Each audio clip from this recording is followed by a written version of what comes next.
भारतीय मुशीर कौमी सलामती अजीत डोभाल ने कहा कि जहां से खतरा होगा वहीं हम मैदाने जंग बना देंगे। अजीत डोभाल जिसमें उन्होंने कहा कि राम मंदिर और आर्टिकल 370 के फैसलों की तरह नरेंद्र मोदी फैसला कर चुके हैं कि पाकिस्तान और चीन के साथ जंग कब लड़ी जाएगी। इंडिया का तो फैसला इंडिया तो करेगा ना यार, इंडिया का हक है करना।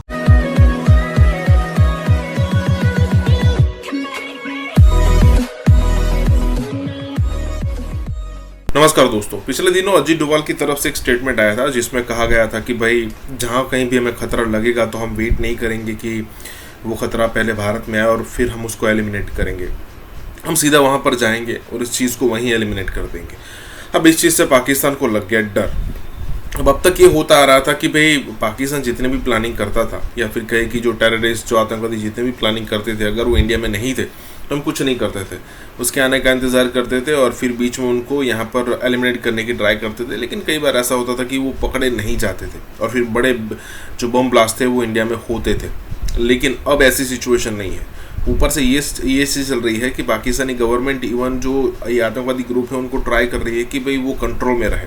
हालांकि वो कंट्रोल में नहीं है लेकिन फिर भी ट्राई कर रहे हैं कि वो कंट्रोल में रहे, जिससे होगा ये कि भाई इंडिया की तरफ से, क्योंकि देखिए अगर कोई आतंकवादी हमला होता है तो हम पाकिस्तान को ही रिस्पॉन्सिबल काउंट करेंगे और फिर अगर हमारा हमला जो होगा वो पाकिस्तान के ऊपर ही होगा। यही बात हो रही है। इसी के साथ ये वीडियो शुरू करता है। और हाँ दोस्तों, सुपर थैंक्स के जरिए हमारी मदद करना ना भूलें। तो याद होगा ये बयान वज़ीर-ए-आज़म ने उससे अगले रोज दिया है जब भारतीय मुशीर कौमी सलामती अजीत डोभाल ने कहा कि जहां से खतरा होगा वहीं हम मैदाने जंग बना देंगे। मतलब यहाँ पे सिचुएशन इस तरह से भी अलार्मिंग है कि प्राइम मिनिस्टर तो इस खदशे का इजहार कर ही रहे हैं, लेकिन अजीत डोभाल की तरफ से जिस तरह की धमकी सामने आई है वो भी काबिल तशवीश है। ऐसी सिचुएशन में क्या पाकिस्तान को इस खतरे का अदराक है, ये क्वेश्चन मार्क है। अदराक तो है पाकिस्तान को इस तमाम सूरत हाल का, लेकिन प्राइम मिनिस्टर आज जाके इस खदशे का इजहार कर रहे हैं, अब तजिया कर उस पर सवाल ये निशान लगा रहे हैं। नहीं, मेरे ख्याल में उन्होंने शायद जो कॉन्टेक्स्ट है उनका कहने का यही मतलब है कि हमें ज़ाहिर है अफगानिस्तान की तरफ से भारत उसको इस्तेमाल करता रहा है और मुस्तकिल भी ज़मीन इस्तेमाल कर सकता है वो खदशा। क्योंकि ये जो अदराक की आप बात कर रहे हैं ना, क्योंकि मैं नेशनल सिक्योरिटी और फॉरेन पॉलिसी को मतलब 9/11 के बाद बहुत एक्सटेंसिवली कवर करता रहा हूँ और अभी भी जो भी हमारे मुज़ाकरात अमरीकियों के साथ होते थे या अभी भी अफ़गानिस्तान के साथ होते हैं, उनका ज़ाहिर है कि अपना एजेंडा है। हमारा हमेशा जो टॉप 3 एजेंडा आइटम्स होते थे वो हमेशा यही हैं कि जी अफ़गानिस्तान की जो सरजमीन है वो पाकिस्तान के ख़िलाफ़ इस्तेमाल हो रही है, वो TTP हो, वो दाइश हो, उसमें रॉ और NDS मिल के काम कर रहे हैं और ये एक ओपन सीक्रेट है, इसके ऊपर बहुत ज़्यादा बात हो चुकी है। तो इसमें तो कोई शक नहीं है कि इसमें कि कोई ये नई बात है। रही बात जो अजीत डोभाल की बात है, उन्होंने मोदी सरकार गवर्नमेंट ज्वाइन करने से पहले वो उन्होंने एक थिंक टैंक के साथ खिताब करते हुए उन्होंने एक टर्म कॉइन की थी, ऑफेंसिव डिफेंसिव। मतलब उनका ख्याल है कि भारत बहुत अरसे तक जो है ना उनकी अप्रोच डिफेंसिव रही है कि पाकिस्तान जो भी कार्रवाइयाँ मुबैना तौर पर करता रहा है, भारत ने हमेशा मुज़ाकरात का सहारा लिया और कभी प्रोएक्टिव अप्रोच नहीं अपनाई। तो ऑफेंसिव डिफेंसिव का मतलब ये था कि पाकिस्तान के अंदर जो उनकी अंदरूनी कमजोरियां हैं उनको आप एक्सप्लॉइट करें, क्योंकि 9/11 के बाद पाकिस्तान में दहशतगर्दी की जंग जारी थी। तो ये मेरे ख्याल में जो सिक्योरिटी मामलात को देखते हैं वो इन तमाम चीज़ों से बाखूबी वाकिफ़ हैं और उनको काउंटर करने के लिए आई एम श्योर के हिकमत अमली बनती रहती है। लेकिन जो नासिर बेग चुगताई साहब ने भी एक बात की ना, मैं भी इस बात का कायल हूँ कि हमें जो हमारे यहाँ जो प्रॉब्लम ये है कि फैसला ये करना है कि हमारे जो मसाइल हैं क्या उसकी वजह जो बैरूनी साजिशें हैं, क्या भारत एक्चुअली रूट कॉज है प्रॉब्लम की, या पहले हमारी अपनी अंदरूनी कमज़ोरियां हैं कि वो अंदरूनी कमज़ोरियां हैं जिसकी वजह से हमारा जो दुश्मन है वो भारत हो या कोई और हो वो उसको एक्सप्लॉइट करता है। मतलब आई एम एटलीस्ट कन्विंस्ड कि हमारी अंदरूनी कमज़ोरियां पहले हैं, हमारे अपने मसाइल पहले हैं और उसके बाद जो है जब आपको नजर आता है, जब आपका दुश्मन देखता है कि आपके अंदर सेक्टेरियन फॉल्ट लाइंस हैं, आपके अंदर पॉलिटिकल पोलराइजेशन है, आपकी कोई इकोनॉमी की डायरेक्शन नहीं है, आपकी बहुत से ऐसे मामलात हैं जिन पर शायद उस तरह से कंसेंसस नहीं है और ये गवर्नमेंट आने के बाद तो आपको बिल्कुल भी ऑपोजिशन और जो रूलिंग पार्टी या गवर्नमेंट है किसी भी तरह से एक पेज के ऊपर नजर नहीं आती। मुज़म्मिल साहब, बड़ी अजीब सा नक्शा हम देख रहे हैं। गिलगित बल्तिस्तान के इंतखाबात शेड्यूल हैं, PDM के जलसे हो रहे हैं, प्राइम मिनिस्टर की ये स्टेटमेंट, सरहद पार से क्या स्टेटमेंट आ रही है, ये मामला किस तरफ जा रहा है? अजीत डोभाल ने जो बयान दिया है उसके बाद आज US सेक्रेटरी ऑफ स्टेट और US सेक्रेटरी ऑफ डिफेंस दोनों आज दिल्ली पहुंचे हैं और कल US और इंडिया बहुत बड़ा डिफेंस एग्रीमेंट बीका करने जा रहे हैं जिसके तहत इंडिया के जो मिसाइल्स और दूसरों को अमेरिकन सैटेलाइट्स की मदद हासिल होगी, ट्रैकिंग हासिल होगी, जिससे उनकी एक्यूरेसी 100% हो जाएगी। ये जो उन्होंने बयान दिया, इंडिया में इस वक्त जश्न का समय है, उनका अमेरिका के साथ बहुत बड़ा डिफेंस एग्रीमेंट कल साइन होने जा रहा है और अमेरिकी इंतखाबात से एक हफ्ता कबल यूएस सेक्रेटरी ऑफ स्टेट और यूएस सेक्रेटरी ऑफ डिफेंस आज दिल्ली लैंड किए हैं और वो उनसे डिफेंस एग्रीमेंट साइन कर रहे हैं, जिसे बीका कहा जा रहा है।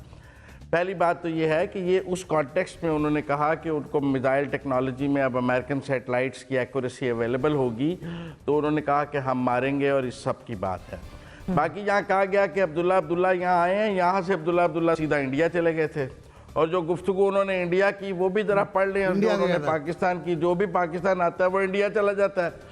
तो अब सूरत हाल ये है कि हमें अपनी फॉरेन पॉलिसी को एवेल्युएट करना पड़ेगा कि एक तरफ तो हम अमेरिका के लिए अफगानिस्तान में बहुत काम कर रहे हैं और दूसरी तरफ 10 सितंबर का यूएस और इंडिया का जॉइंट कम्युनिक पढ़ लें और ये बीका का जो वो कल एग्रीमेंट करने जा रहे हैं वो पढ़ लें और हमारी अपनी फॉरेन पॉलिसी को देख लें तो हम कहाँ खड़े हैं। फिर हम गिला करते हैं कि अफगानिस्तान हमारे खिलाफ यूज़ हो रहा है। मुझे तो लगता है उन्होंने फिर अफगानिस्तान जो है वो इंडिया को ही दे देना है अमेरिकन ने और फिर हमारे खिलाफ हो जाना है। और हमने जो इतनी एफर्ट की है इस सारे का कोई नतीजा आता तो मुझे नज़र नहीं आ रहा, क्योंकि जो इस वक्त सारी जियो स्ट्रेटेजिक पोजिशन बन रही है इंडिया और यूएस की, मैं समझता हूँ कि अजीत डोवाल ने कोई बेवकूफ़ाना बयान तो दिया नहीं है और हमें देखना पड़ेगा। हमारे यहाँ तो ये खबर भी नहीं चली कि कल एग्रीमेंट होने जा रहा है। हम अजीत डोवाल का ही बयान चला रहे हैं, उसका फॉलो अप नहीं चला रहे हैं। ये चला है एग्रीमेंट के, जो एग्रीमेंट होने जा रहा है उसकी बातचीत भी यहाँ हुई और सबको पता है, अखबारों में भी छप रहा है। असल मसला ये नहीं है। देखिए, अमेरिका चाइना को दुश्मन समझता है, हम चाइना के बड़े करीब हैं। हम इंडिया को अपना नंबर 1 दुश्मन समझते हैं, वो इंडिया को अपना स्ट्रेटेजिक पार्टनर समझते हैं। तो आप तो वैसे ही एक मुखालिफ कैंप में बैठे हुए, वो इसमें कोई शुबा नहीं होना चाहिए। इतराक की जरूरत ही नहीं है। अगर एहसास अब हुआ है तो बहुत बड़ी नाकामी है पॉलिसी की। इसका मतलब है कि प्राइम मिनिस्टर को अभी तक ब्रीफ नहीं किया गया सिक्योरिटी इश्यूज के ऊपर। ये मसला तो 2007 से चल रहा है। 2007 से अफगानिस्तान से हम, बल्कि उससे पहले भी, जनरल साहब हिस्ट्री जानते हैं, अजीत डोवाल की जो पहली डॉक्ट्राइन थी, जिसका नाम ही अजीत डोवाल डॉक्ट्राइन है, वो 2011 में आई थी और उस पर कहा था हमें लड़ने के बजाय अब ग्रुपों को सपोर्ट करना होगा। तो अगर हमें इसका नहीं पता, हमें इसका इदराक नहीं, तो हमें कुछ भी नहीं पता। हमें स्टेट ऑफ आर्ट नहीं पता कि क्या होती है, पॉलिसी क्या होती है। दूसरी बात ये कि हमने जो इस वक्त सूरत हाल का अंदाज़ा लगाया हाइब्रिड वार का, हाइब्रिड वार खाली पोजीशन के इस्तेमाल नहीं होती, सरकार भी इस्तेमाल होती है। अब जिस तरह आप हर आदमी को गद्दार कह रहे हैं, हर दूसरा आदमी गद्दार है। हमारे प्रिंटिंग प्रेस में शायद 2 चीज़ें छप रही हैं, एक गद्दारी के सर्टिफिकेट और एक नोट। तो ये तो, लेकिन इंडिया का तो मसला, इंडिया तो करेगा ना यार, इंडिया का हक है करना, हमारा काम है रोकना इंडिया को। जुनेरा, जो प्राइम मिनिस्टर ने कहा है कि इसका खदशा है, that is because of the new India doctrine, जो आज जिसकी बात होती रही है इंडियन मीडिया पे भी, कि वो जो नई डॉक्ट्रीन है उनकी, उसमें उन्होंने कहा है कि we are going to be not on the defensive footage now. हम लोग अटैक करेंगे जिसके ऊपर, जिस फॉरेन लैंड से हमें ख़तरा होगा उसकी लैंड में जाके हम अटैक करेंगे।